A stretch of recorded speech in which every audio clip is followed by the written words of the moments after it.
ခုနကပိုက်ရောက်ပိုက်ရောက်တော့အားလုံးပဲမင်္ဂလာပါဗျာနေ့ရိုက်ပြတာကတော့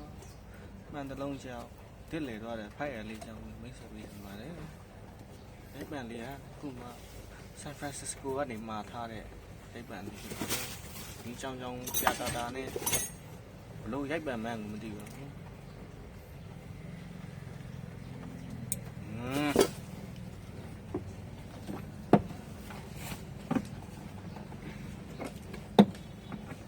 စိတ်ရတဲ့ပန်းတွေရဲ့စုံနရာမြန်မာပန်းတွေပွင့်လို့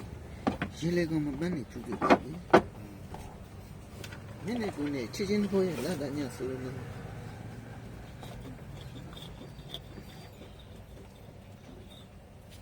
โอเค